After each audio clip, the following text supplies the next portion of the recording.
I'm going to be talking about the judges' scorecards for this Josh Taylor-Jack Catterall fight, as well as showing you guys my scorecard, and I'm sure many of you are interested to find out what that looks like. But before I get to that, I first want to highlight some of the things which can affect the way people score a fight. The first thing is emotion. If somebody is in an emotionally charged state, it tends to skew their perception. It tends to hinder their ability to think critically and impartially. And what are most boxing arenas full of? They're full of people in an emotionally charged state, very often drinking alcohol, which further skews your perception and hinders your ability to score a fight. The same goes for people at home, especially when it's a main event that turns out to be surprising or dramatic in any way. It puts people in an emotionally charged state. Therefore, most fans are not in the best position to be scoring a fight accurately. Even myself, I don't tend to score fights live these days because I'm usually with people. We're laughing, we're joking, we're having banter, we're reacting to things happening in the fight. Oh, he landed a good shot. Oh, he got dropped. Oh, that's surprising, etc. I know myself that this is not a good mind state to be in to be scoring a fight accurately. If I was to put myself in the right mindset to score a fight accurately when I'm with people, it wouldn't be a very enjoyable experience, because while everybody else is participating in the banter and all that kind of stuff, I'm there silent, studying the fight really closely and all this kind of stuff, looking at my scorecard. Okay, deduct a point for that. And it's not enjoyable. Okay. So when I'm watching a fight live and I'm with people, I tend not to score it. I'll watch the fight again the next day and score it then instead with the commentary off, with nobody around. That helps me to be as accurate as possible. And I'm aware that with most people, when they watch a fight, that's not the situation. They've got the commentary on, they're talking to other people, either in person or online, or they're in the arena, etc. This is not conducive to scoring a fight accurately. The second factor is groupthink. Most people tend to go along to get along. In society, in every walk of life, in every facet of human existence. Whatever the majority are doing, they tend to do it. Whatever the majority are thinking, they tend to think it. Whatever the majority opinion is, they tend to go along with that, even if it's wrong. And it very often is. So you have to factor in groupthink. Thirdly, expectation. If you go into a fight and you're expecting one guy to get blown out and it turns out to be competitive, there's a tendency to give the underdog rounds that he might not have necessarily deserved, because again, you expected him to get battered, destroyed, and all of a sudden he's competitive and he's doing a lot better than you thought. Oh wow, he won that round. Did he really? Watch it again in the cold light of day with the commentary off. Imagine that you'd never seen either one of these fighters before and then scored a fight. And you'll often find that fights look different when you do that to how they look live. I've found this myself. And I've been on YouTube over 10 years. I've lost count of the amount of times when fans have called something a robbery and I've gone to watch the fight in a cold light of day with no commentary, and it's turned out to be nothing of the sort. It's turned out to usually be a close fight and people are calling it a robbery. A close fight with a lot of swing rounds at that. Yeah, fights with lots of swing rounds are not robberies, folks. In most cases anyway. So I understand that boxing fans are reactionary and they're not usually watching the fight in the right headspace, in the right mood to be scoring it accurately.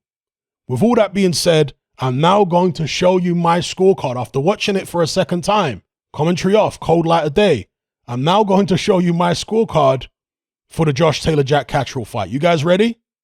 Here we go. I scored it 114 to 111 for Jack Catterall. So I scored the first and second rounds to Catterall, the third round to Taylor, 4, 5, 6, 7, and 8 to Catterall, of course. The 8th round being a 10-8 because of the knockdown. The 9th to Taylor. The 10th to Taylor, 10-8 because of the point deduction. The 11th, 9-9. I thought Taylor was just nicking that round, but he got deducted a point there.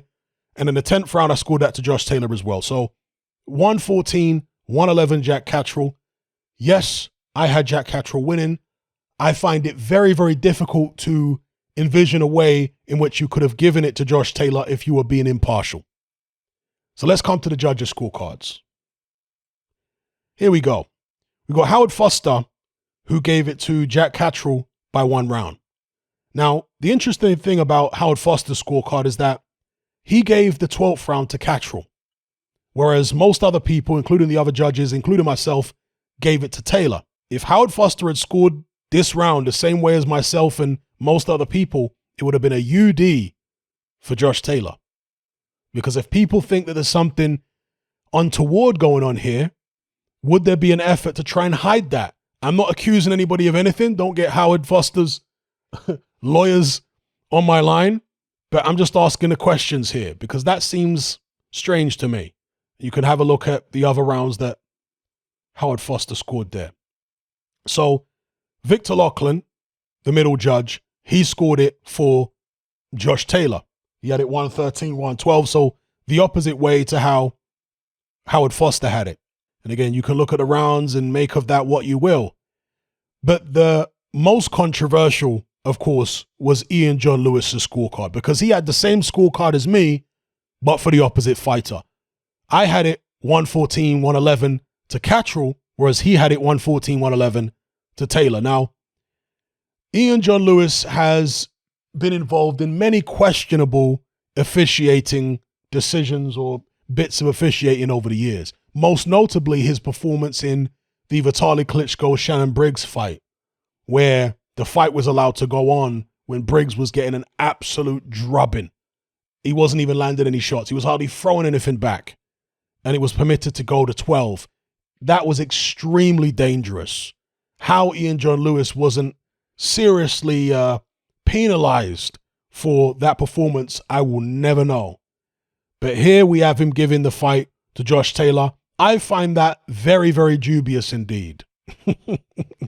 Now, I do want to talk about some of the things fighters could do to lessen the chances of them being on the wrong end of a decision like this. The thing you have to understand is that the world is not fair. If you're hoping for fairness and justice everywhere, then, well, you better wait for the afterlife. Okay, if there is such a thing. In this world, in this life, you're not going to get fairness and justice in many instances. It doesn't mean you shouldn't strive for it, and we'll come to that later on. But when you are being realistic about the situation you're going into, you make provisions. You know that it's not going to be fair. Therefore, okay, I'm going to do this to compensate for the fact that it's not going to be fair. In the case of Jack Catterall, you've got Carl Froch coming out saying that Catterall didn't necessarily coast the final few rounds, but he wasn't as aggressive and he wasn't as proactive as he could have been. And because of that, he gave the judges an excuse to rob him. And you've had Andre Ward on the live commentary saying something similar. He was saying that basically judges aren't necessarily going to like what Jack Catterall is doing from a visual perspective. If they want to rob you, if they want to take the fight off you, they're going to say, oh, well, he was backpedaling all night. Josh Taylor was the aggressor, so we're going to give him those rounds. If you want to make absolutely sure, or you want to give yourself the best possible opportunity to get the fight even on the judges' scorecards, you got to go out there and seal the deal. And that is one thing that Jack Catterall didn't do. Again, I'm not saying it's fair, but being realistic, going into a fight against the undisputed champion in Scotland, do you really think you're going to get a fair crack at the whip? In many instances, you won't. So you have to be not leaving anything to chance, not leaving any stone unturned when you're going into a situation which is very likely unfair. Now, in terms of striving for improvement and what can be done and so on and so forth, there was a number of silly comments, of course. You come to expect this, being a YouTuber.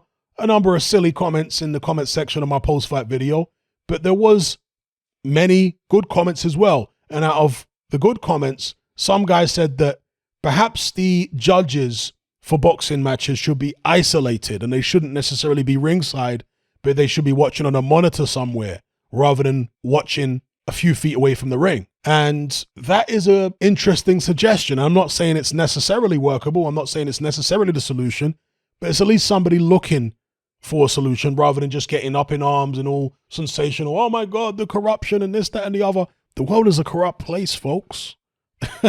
So while you can strive to get rid of corruption and this, that, and the other, it comes with the territory. Boxing was started by criminals and gangsters, and there's still loads of unscrupulous people and unscrupulous practices in boxing.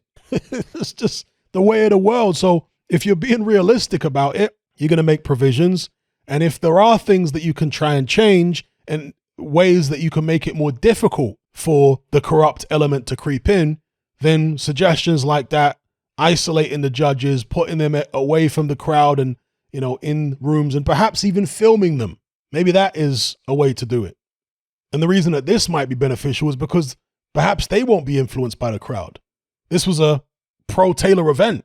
You also might want to look at paying judges more money, because if people are not being paid much, they're more likely to be influenced by promoters and this, that, and the other, being wined and dined by them and all this kind of thing. If you pay them more and also have stricter rules or stricter penalties, should I say, for judges giving poor decisions or being influenced or whatever, those two things in tandem could reduce the amount of times we see poor decisions. Again, I'm just throwing ideas out there as this individual was in the comments section. When people say this destroys the reputation of boxing and it's so terrible that this is going on, well, it certainly doesn't do boxing any good, that's for sure. But I was watching a UFC fight just the other night, and that also resulted in a poor decision. They have poor decisions in UFC too, folks. Don't act like it's only in boxing. And bear in mind, there are a lot more boxing fights going on per year than UFC fights.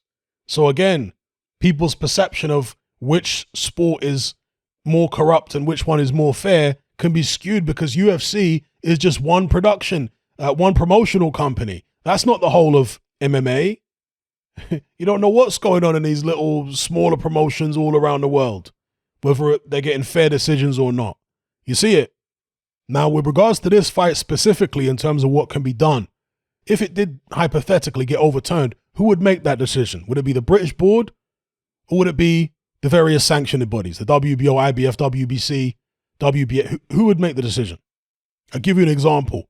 When George Groves was stopped controversially by Carl Froch in their first fight, George Groves lobbied the WBA. Right? Howard Foster's a British ref. George Groves and Carl Froch are both British. George Groves was going at the WBA, and he eventually pressured them enough to get that rematch. So who would Jack Catterall go to? Perhaps it's always a process that involves both the sanctioning bodies and the local commission. Now, the reason I talk about all this is because people are wondering whether the result can be reversed. That is something I've never personally seen. I can't remember seeing that in a world championship fight, the result being reversed, unless somebody tested positive for a PED, or unless someone was hit while they were on the ground and that's why the fight was stopped. I can't recall a world title fight where one guy's declared the winner and then after the fight they reversed the decision because they didn't like the judging. Anyway, I'm going to leave it there. Let me know what you guys think in the comments below. Give me your scorecards. How did you score it? Again, I had it 114-111 for Jack Catterall. Do I think the fight was a robbery? I think it was a poor decision. And it certainly is very suggestive of bias. No doubt about it. Now, I do have to laugh at the people that you see in the comments section of my videos saying, oh my gosh, Hatman, how can you not be outraged? How can you not this? How can you not? A bunch of grown men acting like Greta Thunberg. How dare you? How dare you, Hatman?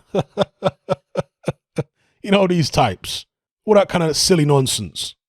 They start accusing me of, oh my gosh, you work for Eddie Hearn. You're part of it, Hatman. You work for Daniel Kinahan. Unbelievable. The accusations I've got of working for this one and working for that one. And I guess what? Do I work for Bob Arum now? I've been calling Bob Arum a scumbag, right? But because I didn't immediately come out and say, this is the worst decision I've ever seen in my life, this is the most corrupt, disgusting thing, because I didn't do that, people are, oh my God, Hatman, you're part of it. You're Bob Arum. Dear, oh dear, oh dear. Excuse me for trying to be calm and rational and reasonable, understanding that I was with people and we were having banter and laughing and joking while watching the fight. That's not a good mindset to be in, to be scoring something. So what do? I do the reasonable thing, wait, watch it again the next day, and then score it. But no, the only explanation for Hatman not coming out immediately condemning the decision is he works for Daniel Kinahan or he works for, what was it, Bob Arum or so? It's the most silly, ridiculous thing I've ever seen in my life. But there you go. That's how people are. A bunch of Greta Thunbergs out there. Men acting like Greta Thunberg. How dare you? Anyway, I'm out.